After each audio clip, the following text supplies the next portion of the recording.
Hi hello welcome back to Antarmukhi vlogs. Antarmukhi ವ್ಲಾಗ್ಸ್ಗೆ ಸುಸ್ವಾಗತ. ಅಂತರ್ಮುಖಿ ವ್ಯೂವರ್ಸ್ಗೆ ಶುಭ ಸಂಜೆ. ಸೊ ಬೇಗ ಸ್ಟಾರ್ಟ್ ಮಾಡೋಣ. ನೋಡಿ, ಇವತ್ತು ಸಾಫ್ಟಾಗಿ ಫ್ಲಫಿಯಾಗಿರೋ ಸಾಬುದಾನ ಇಡ್ಲಿ ಹೇಗೆ ಮಾಡೋದು ಅಂತ ನಾನು ನಿಮಗೆ ತೋರಿಸ್ಕೊಡ್ತಾ ಇದ್ದೀನಿ. ಸೊ ಆಲ್ರೆಡಿ ಇದ್ರದ್ದು ಲಾಂಗ್ ವಿಡಿಯೋ ಮಾಡಿ ನಾನು ಪೋಸ್ಟ್ ಮಾಡಿದ್ದೀನಿ.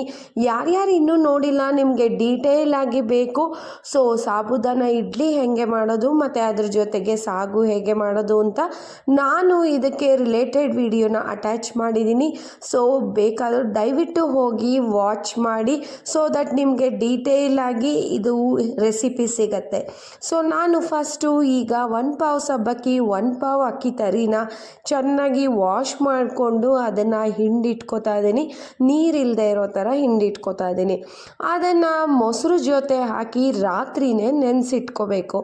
ಸೊ ಮೇ ಬಿ ಈಗ 1 ಪಾವ್ ಸಾಬುದಾನ, 1 ಪಾವ್ ಅಕ್ಕಿ ತರಿ ಎರಡು ಸೇರಿದ್ರೆ 2 ಲೋಟ ಆಗುತ್ತೆ. ಸೊ ಸೇಮ್ ಅದೇ 2 ಲೋಟ ಮೊಸರು ಕೂಡ ಬೇಕಾಗತ್ತೆ. ಸೊ ಅದನ್ನು ಕರೆಕ್ಟಾಗಿ ಮೆಜರ್ ಮಾಡಿ ನೋಡಿ, ನಾನು 2 ಲೋಟ ಹಾಕಿ ಅದಕ್ಕೆ ಚೆನ್ನಾಗಿ ಮಿಕ್ಸ್ ಮಾಡಿ ಇಡ್ಲಿ ಹಿಟ್ಟಿನ ಹದಕ್ಕೆ ನಾನು ನೆನೆಸಿ ರೆಡಿ ಮಾಡಿ ಇಟ್ಕೋತಾ ಇದ್ದೀನಿ.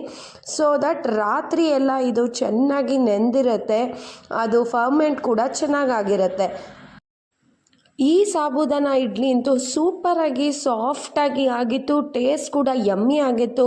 ನೀವು ಮಿಸ್ ಮಾಡ್ದಿರ ನಿಮ್ಮ ಮಕ್ಕಳಿಗೆ ಮಾಡಿಕೊಡಿ. ಯಾಕೆ ಅಂದರೆ ಡಬ್ಬಿನ ಫುಲ್ಲು ಖಾಲಿ ಮಾಡ್ಕೊಂಬರ್ತಾರೆ. ಲಂಚ್ ಬಾಕ್ಸ್ ಕೂಡ ಅಷ್ಟೇ, ಬ್ರೇಕ್ಫಾಸ್ಟ್ ಕೂಡ ಅಷ್ಟೇ, ತುಂಬ ಈಸಿಯಾಗಿ ಮಾಡ್ಬೋದು. ಸೊ ಅದಕ್ಕೆ ಜೊತೆ ಸಾಗು ಕೂಡ ನಾನು ನಿಮಗೆ ತೋರಿಸ್ತಾ ಇದ್ದೀನಿ. ಇನ್ನು ಡೀಟೇಲ್ ವಿಡಿಯೋನ ನಾನು ಇದಕ್ಕೆ ಅಟ್ಯಾಚ್ ಮಾಡಿರ್ತೀನಿ. ನನ್ನ ಅಂತರ್ಮುಖಿ ವ್ಲಾಗ್ಸಲ್ಲಿ ಅರ್ಚನಾ ವಿ ಕೃಷ್ಣ ಅನ್ನೋ ನೇಮಲ್ಲಿ ಹೋಗಿ ನೋಡಿದ್ರೆ ನಿಮಗೆ ಡೀಟೇಲ್ ವಿಡಿಯೋ ಕೂಡ ಸಿಗುತ್ತೆ ಹೇಗೆ ಮಾಡೋದು ಅಂತ. ಮಿಸ್ ಮಾಡ್ದಿರಾ ಹೋಗಿ ವಾಚ್ ಮಾಡಿ. ಟೇಸ್ಟಿಯಾಗಿ ಯಮ್ಮಿ ಆಗಿರೋ ಸಾಬುದಾನ ಇಡ್ಲಿ ಜೊತೆಗೆ ಆಲೂ ಸಾಗು ಅಂತ ಹೇಳ್ಬೋದು, ಬಾಂಬೆ ಸಾಗು ಅಂತಲೂ ಹೇಳ್ಬೋದು. ನೋಡಿ ಎಷ್ಟು ಸೂಪರಾಗಿ ಆಗಿದೆ ಅಲ್ಲ, ನೋಡೋಕ್ಕೆ ಎಷ್ಟು ಯಮ್ಮಿಯಾಗಿ ಕಾಣಿಸ್ತಾ ಇದೆಯೋ, ಟೇಸ್ಟ್ ಕೂಡ ಅಷ್ಟೇ ಸಖತ್ತಾಗಿತ್ತು. ನೋಡಿ ಎಷ್ಟು ಸಾಫ್ಟಾಗಿದೆ, ಮುಟ್ಟಿದ್ರೆ ಕೂಡ ಈ ಥರ ಆಗ್ತಾಯಿದೆ ಸಾಫ್ಟಾಗಿ. ಮತ್ತು ನಾವು ಇಡ್ಲಿ ಪ್ಲೇಟಿಂದ ತೆಗಿಬೇಕಾದ್ರೂ ಅಷ್ಟೇ ಒಂದು ಚೂರು ಅಂಟ್ಕೋತಾ ಇರಲಿಲ್ಲ, ನೀಟಾಗಿ ಬಂತು ಗೊತ್ತಾ, ಅಷ್ಟು ಚೆನ್ನಾಗಾಗಿತ್ತು. ಮಿಸ್ ಮಾಡ್ಕೊಳ್ದಿರ ಟ್ರೈ ಮಾಡಿ.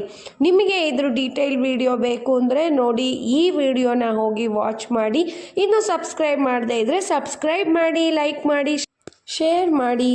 ನೋಡಿ ಎಷ್ಟು ಯಮ್ಮಿಯಾಗಿ ಫ್ಲಫಿಯಾಗಿ ಆಗಿದೆ ಇಡ್ಲಿ ಅಂತ. ನಿಮ್ಮ ಮಕ್ಕಳು ಕೂಡ ಇಷ್ಟಪಟ್ಟು ತಿಂತಾರೆ.